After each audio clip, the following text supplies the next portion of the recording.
suppose 5 বছৰ হৈছে তেতিয়াহ'লে 5 মিনিট ধ্যান কৰিব লাগিব 10 বছৰ হৈছে যদি 10 মিনিট ধ্যান কৰিব লাগিব আৰু যদি আপোনাৰ 60 বছৰ হৈছে 60 মিনিট মানে 1 ঘণ্টা ধ্যান কৰিব লাগিব কাৰোবাৰ যদি 45 বছৰ 45 মিনিট ধ্যান কৰিব লাগিব কাৰোবাৰ যদি 85 বছৰ তেতিয়াহ'লে তেখেতে 85 মিনিট ধ্যান কৰিব লাগিব 85 মিনিট মানে কিমান 1.5 ঘণ্টাৰ ওপৰত হ'ব ন 1.5 ঘণ্টাৰ ওপৰত হ'ব তাৰ মানে 1 মিনিটে এটা বছৰ আপোনাৰ শুদ্ধ কৰে তে আপোনাৰটো 60 বছৰ ইমান বছৰ গুচি গ'ল তে আপুনি 60 বছৰটো আপুনি শুদ্ধ কৰিব লাগিব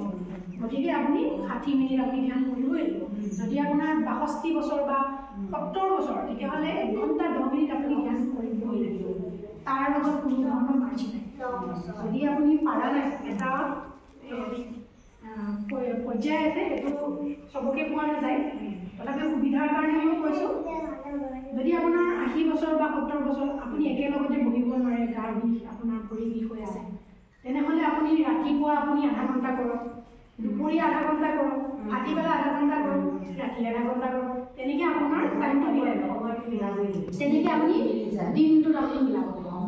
আৰু ধ্যান কৰিবৰ কাৰণে আপোনাৰ নিৰ্দিষ্ট সময় নাই ৰাতিপুৱা সাৰ পাইছে লগতে আপুনি ধ্যান কৰক কাম কৰি উঠিছে ধ্যান কৰক এনেই অযথা কিছুমান আমি কথা বতৰা পাতাতকৈ আপুনি চকু বন্ধ কৰি উশাহ নিশাহ চাওক আপোনাৰ ধ্যান আনাপানসতি ধ্যান আপুনি ধ্যানত বহি থাকক আপোনালৈ ভগৱানে যিখিনি ইনফৰমেশ্যন পঠাইছে আপুনি ধ্যানৰ দ্বাৰা এই উশাহ নিশাহৰ দ্বাৰাই গম পাব আপোনাৰ গাৰ বিষ বেমাৰ যিমান আছে এই গোটেই ট্ৰিটমেণ্টটো আপোনাৰ এই উশাহ নিশাহৰ দ্বাৰাই আহিব আপোনালৈ পঠাই দিব আপুনি নিজে পিছলৈ দেখা পাব আপোনাৰ শৰীৰত কেনেকৈ আপোনাৰ বেমাৰটো ভাল কৰিছে কোনে আহি ভাল কৰি দিছে সেই পৰ্যন্ত আপুনি গম পাব নিজে নিজে ভাল হ'ব আপুনি সময় দিয়ে আৰু সদায় ধ্যান কৰিব